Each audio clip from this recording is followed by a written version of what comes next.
Thank you, good morning. Thank you, Ramiro, for your invitation and welcome you all in my hometown, city of Portugal. I was asked to bring a clinical comparison of toric IOLs, and I will only talk about my personal experience and the experience of the group of doctors where I work. As you all know, the presbyopia correction can be done on the cornea or on the lens, and the vast majority of us, or at least in my group, we are performing refractive lens exchange. From the refractive lens exchange portfolio, we now have a wide list and type of lens available. We have bifocal, trifocal, apodized, non-apodized, low addition, extended depth of focus, and also refractive optics. So the options are very vast, and we really have to make options. The options can be done regarding the objective of the correction, the type of optic that we want to choose, the design of the IOL, the material of the IOL, and this is where all companies are really investing in, because the optics have been a strong point of development in the last years, but I think in the next years to come, what the companies will try to offer as surgeons is improved material, improved biocompatible material, because we are talking about operating very young people and the lens has to stay healthy for maybe 20, 30 or maybe 40 years to come. We have really given up the use of bifocal IOL since the absence of intermediate distance correction is a major limiting factor, especially in clear lens extraction patients. So we have now moved on to the trifocal IOLs, and these are the 4 IOLs which I have experienced, and I will briefly talk about the results that we have with each one. The Fine Vision, the Zeiss, the Alcon, and the Reiner are the main IOLs that offer us the trifocal correction. They are all diffractive, but they differ in very small details, and these small details can really make us choose one or another depending on the patient. Every IOL has its specific diffractive profile, and this most of the time is just a patent that the company has to fix in order to register the IOL. Especially very important is the surgeon must really know the potential and the type of IOL implanted regarding the near distance offer, the intermediate distance, and the energy distribution of each IOL. These are the 3 most used IOLs that we have experience with, and as you can see, the clinical comparison of the defocus curve is very similar between the Panoptix, the Fine Vision, and the Zeiss Trifocal Atelisa. Here you can see the graphs, and really, for us, the optic performance of the IOLs is very, very similar. The trifocal from Zeiss has 29 diffractive steps and has a peripheral bifocal zone, and this is very different from all the others which use a monofocal peripheral zone. The reading distance is preferable at 40 centimeters and the intermediate at 80. The strong points of the IOL is its wider diopter range and very good rotational stability, especially in very big capsular bags. However, we think that the biocompatibility of the material is the worst of all that we have experienced with, since we have a very high PCO rate, and we think that the implementation of this type of plate haptic is still limited to the morphology of the anterior chamber depth and width, as we presented 4 years ago in the ECRS, where very small anterior chambers regarding the angle-to-angle would have a little bit of tilt and a higher residual astigmatism after surgery. Often what we see with this type of plate haptic IOL, an ovalization of the capsular bag and a high rate of PCO, and we think that thinking about a lens for 30 years, we think maybe it's not the best option to take in younger patients. The Fine Vision also has a 3.5 near addition and a 125 intermediate distance, and the diffractive structure is composed of 26 diffractive rings.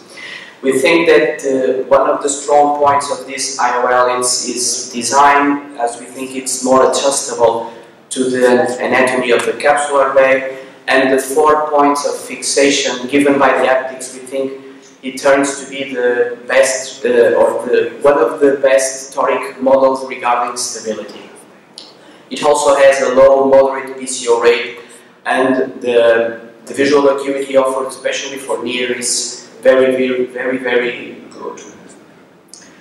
The innovations of the company for this year is the availability of a new IOL glistening-free hydrophobic material, which will turn the IOL into an even more biocompatible material, and also the new toric calculator already available and incorporating the Abulafia co-aggregation formula, which really also helped us a lot calculating the toric IOL. The Panoptix is the model that we have been using since 2016, so it's a different multifocal non-apodized that we were used to the Restore Plus 3. The peripheral ring is monofocal for far, and this is quite a strong difference when we compare it to the other two that we presented before. So, for those who knew the Restore Plus 3, so there are less rings and an addition for intermediate. This is our results presented in Chicago last year. As you can see, pretty much the same refractive predictability that we have with the Atelisa and the Fine Vision, and the distance and the near vision at 40 centimeters also very good. So we clearly avoided or abandoned bifocal optics, since the trifocal optics continue to offer us a perfect near vision for our patients. Contrast sensitivity for the Panoptix a little bit higher than for the Atelisa, since the light transmission is also higher. Has strong points for the Panoptix, the highest biocompatible material so far, at least in our experience, and has a weak point, if we can say so, a little bit weaker stability when we think about the toric version, especially when we compare with the Fine Vision PODEF model. This is an example of a 5-year patient with a Restore, same Acrisoft material, perfectly clear capsule, and so we think that really the way to go is to improve the optics, but also not to forget to improve the material. Now, to finish, I will briefly expose our first results with a new Rayner Trifocal IOL. Very similar IOL to the Fine Vision regarding the optics, 16 diffractive rings, 3.5 mirror addition and 175 for intermediate, so very similar to the Fine Vision. One of the main points of this IOL is it has an aberration neutral spheric optic, and the diffractive optic is built on the posterior surface of the IOL, opposite to all the others. It is supposed to transmit 89% of the light transmission. Another very good feature of this IOL is because it's really a fully preloaded one-step injection, as you can see. Just a little bit of viscoelastic on the cartridge, just a little click, and the IOL is delivered with a very smooth and very gentle manner. The optics are a little bit wider than we are used to the other platforms, but they are very flexible and very nice to work with. This is the very preliminary results of 3 months post-op of 10 eyes that we included in a clinical trial. Very good refractive predictability and very nice results regarding intermediate and near visual acuity. And the defocus curve also promises to bring us a very good far distance visual acuity, but this is only for 10 eyes, so it's really preliminary data. Also, the contrast sensitivity looks even better than we have with the Panoptix IOL.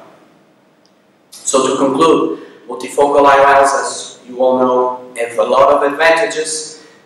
preserving the optical quality of the cornea. It's an in situ treatment. You can treat presbyopia and simultaneously ametropia. Every kind of IOL has high level of visual acuity for distance, intermediate and near, and high level of patient satisfaction. However, there are some disadvantages, and these should clearly be explained to the patient before implantation. As a general indication, the trifocal diffractive can be an option for every cataract patient, for every myope or hyperope above 50, or even for some ametropes above 60 years old. Thank you very much.